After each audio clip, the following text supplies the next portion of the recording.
आप आश्वस्त रहिए, आपका ये चौकीदार पूरी तरह से चौकन्ना है।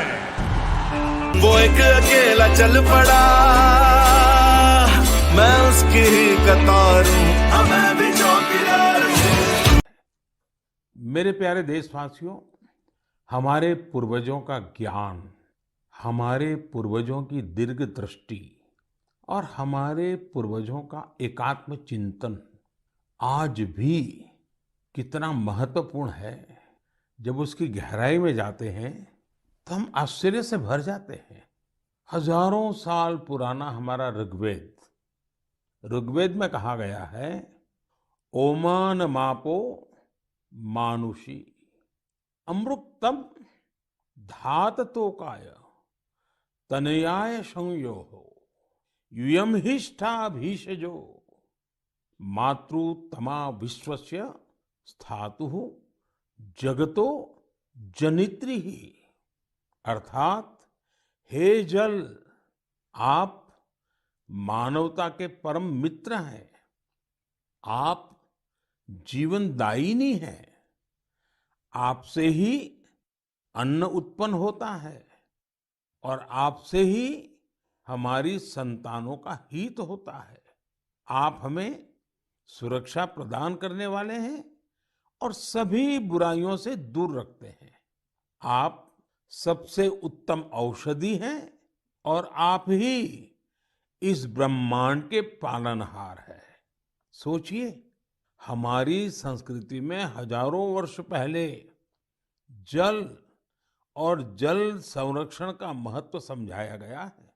जब ये ज्ञान हम आज के संदर्भ में देखते हैं तो रोमांचित हो उठते हैं, लेकिन जब इसी ज्ञान को देश अपने सामर्थ्य के रूप में स्वीकारता है तो उनकी ताकत अनेक गुना बढ़ जाती है। आपको याद होगा, मन की बात में ही 4 महीने पहले मैंने अमृत सरोवर की बात की थी। उसके बाद अलग अलग जिलों में स्थानीय प्रशासन जुटा, स्वयंसेवी संस्थाएं जुटी और स्थानीय लोग जुटे। देखते ही देखते अमृत सरोवर का निर्माण एक जन आंदोलन बन गया है। जब देश के लिए कुछ करने की भावना हो, अपने कर्तव्यों का एहसास हो, आने वाली पीढ़ियों की चिंता हो, तो सामर्थ्य भी जुड़ता है और संकल्प नेक बन जाता है। मुझे तेलंगाना के वारंगल के एक शानदार प्रयास की जानकारी मिली है। यहाँ एक नई ग्राम पंचायत का गठन हुआ है जिसका नाम है मंगत्या वाल्या थांडा। यह गांव फॉरेस्ट एरिया के करीब है। यहाँ के गांव के पास ही एक ऐसा स्थान था जहाँ मानसून के दौरान काफी पानी इकट्ठा हो जाता था। गांव वालों की पहल पर अब इस स्थान को अमृत सरोवर अभियान के तहत विकसित किया जा रहा है। इस बार मानसून के दौरान हुई बारिश में ये सरोवर पानी से लबालब भर गया है। मैं मध्य प्रदेश के मंडला में मोचा ग्राम पंचायत में बने अमृत सरोवर के बारे में भी आपको बताना चाहता हूँ। ये अमृत सरोवर कान्हा राष्ट्रीय उद्यान के पास बना है और इससे इस इलाके की सुंदरता को और बढ़ा दिया है।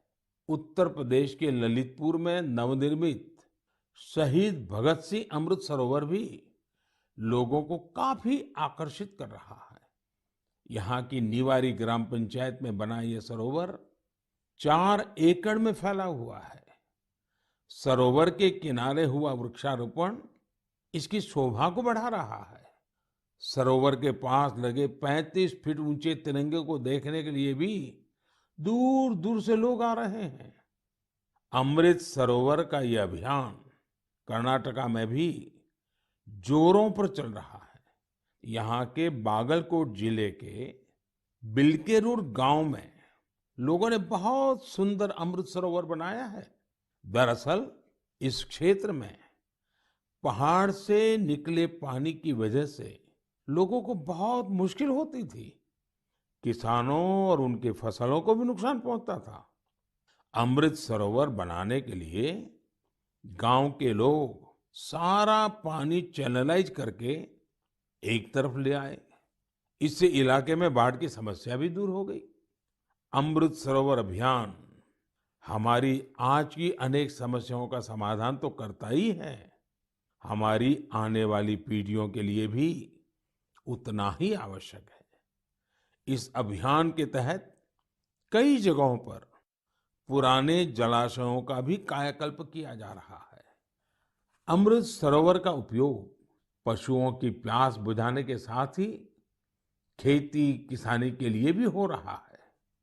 इन तालाबों की वजह से आसपास के क्षेत्रों का ग्राउंड वाटर टेबल बढ़ा है, वहीं इनके चारों ओर हरियाली भी बढ़ रही है। इतना ही नहीं, कई जगह लोग अमृत सरोवर में मछली पालन की तैयारियों में भी जुटे हैं। मेरा आप सभी से और खासकर मेरे युवा साथियों से आग्रह है कि आप अमृत सरोवर अभियान में बढ़ चढ़ करके हिस्सा लें और जल संचय और जल संरक्षण के इन प्रयासों को पूरी से पूरी ताकत दें, उसको आगे बढ़ाएं।